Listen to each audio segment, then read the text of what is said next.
नाद वर्दीचा खेळ स्पर्धा परीक्षेचा नमस्कार विद्यार्थी मित्रांनो, प्रवास भरतीच्या या YouTube चॅनलमध्ये तुमच्या सर्वांचं पुन्हा एकदा सहर्ष स्वागत आहे। आजच्या या भागामध्ये दहशतवाद विरोधी प्रशिक्षण केंद्रे, होमगार्ड म्हणजेच गृहरक्षक दल व त्यासोबतच BPR&D म्हणजेच bureau of police research and development संदर्भात सविस्तर माहिती आपण या ठिकाणी बघणार आहोत। तुम्ही जर पोलीस प्रशासनाचे पाठीमागचे भाग बघितले नसेल तर या व्हिडिओच्या डिस्क्रिप्शन बॉक्समध्ये तुम्हाला लिंक दिलेली आहे, तुम्ही तिथे जाऊन पोलीस प्रशासनाचे पाठीमागचे भाग एकदा नक्की बघा। येणाऱ्या भरतीत तुम्हाला नक्कीच फायदा होईल। सुरुवात करूया आजच्या या भागाला। यामध्ये सर्वप्रथम दहशतवाद विरोधी प्रशिक्षण केंद्र। लक्षात घ्या, दहशतवाद विरोधी प्रशिक्षण केंद्राची स्थापना ही 2016 नागपूर जिल्ह्यातील सुराबर्डी या ठिकाणी करण्यात आली। तर दहशतवाद विरोधी प्रशिक्षण केंद्राच्या प्रमुखास विशेष पोलीस महानिरीक्षक असे म्हणतात। तर यांचं कार्य राज्यातील पोलिसांना नक्षलविरोधी व दहशतवाद विरोधी लढा देण्यासाठी प्रशिक्षण देण्यात येते। यावरती पेपरला येणारे प्रश्न, दहशतवाद विरोधी प्रशिक्षण केंद्र कोणत्या वर्षी स्थापन करण्यात आलं तर 2016। कोणत्या ठिकाणी स्थापन करण्यात आलं तर सुराबर्डी, जिल्हा विचारल्यास नागपूर।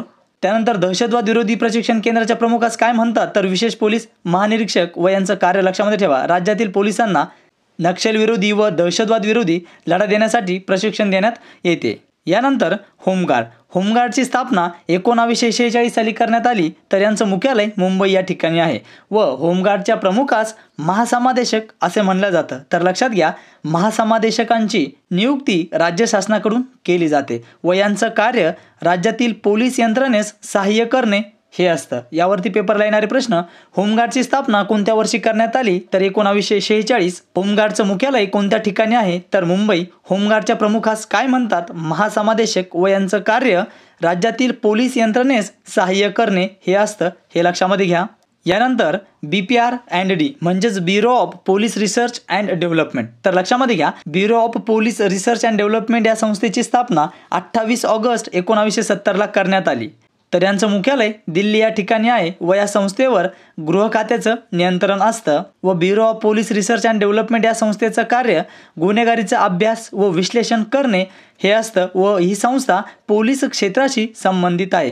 यावरती येणारे प्रश्न, bureau of police research and डेव्हलपमेंटची स्थापना कोणत्या वर्षी करण्यात आली तर 1970। तारीख विचारल्यास 28 ऑगस्ट। त्यानंतर bureau of police research and development संस्थेचं मुख्यालय कोणत्या ठिकाणी आहे तर दिल्ली। त्यानंतर येणारा प्रश्न, bureau of police research and development ही संस्था कोणाच्या नियंत्रणात येते तर गृह खात्याच्या, हे लक्षामध्ये ठेवा। त्यानंतर गुन्हेगारीचा अभ्यास व विश्लेषण करणारी संस्था कोणती तर BPR&D म्हणजेच bureau of police research and development, हे लक्षामध्ये ठेवा। तर विद्यार्थी मित्रांनो, दहशतवाद विरोधी प्रशिक्षण केंद्रे, त्यानंतर होमगार्ड, BPR&D म्हणजेच bureau of police research and development या संदर्भात एवढी माहिती पाठांतर करून ठेवा। यावरती पेपरला प्रश्न आल्यास तुमचा गुण जाणार नाही व यासोबतच पोलीस प्रशासनच्या येणाऱ्या भागामध्ये म्हणजेच पोलीस प्रशासन भाग 6 मध्ये तुमच्यासाठी अतिशय महत्त्वपूर्ण मुद्दे घेऊन आम्ही आलो आहोत व या मुद्द्यांवरती तुम्हाला भरतीच्या पेपरमध्ये वारंवार प्रश्न बघायला मिळेल। तर तुम्ही बघू शकता, पोलीस प्रशासन भाग 6 मध्ये सर्व केंद्रीय दल सेंट्रल फोर्स म्हणजेच CBI, IB, BSF, CRPF, RPF, RAF, CISF, IT, BP, raw agency, त्यानंतर NSG व NIA या संदर्भात सविस्तर माहिती, यांची स्थापना, प्रमुख, कार्य, मुख्यालय, सर्व केंद्रीय दलांची माहिती तुम्हाला एकाच भागामध्ये बघायला मिळणार आहे। त्यामुळे तुम्ही पोलीस प्रशासन भाग 6 बघायला विसरू नका। आपले व्हिडिओ मित्रमैत्रिणींना शेअर करायलाही देखील विसरू नका व भरतीच्या प्रवासात अशाच महत्त्वपूर्ण माहितीसाठी सबस्क्राईब करा नाद वर्दीचा खेळ स्पर्धा परीक्षेचा प्रवास भरतीचा।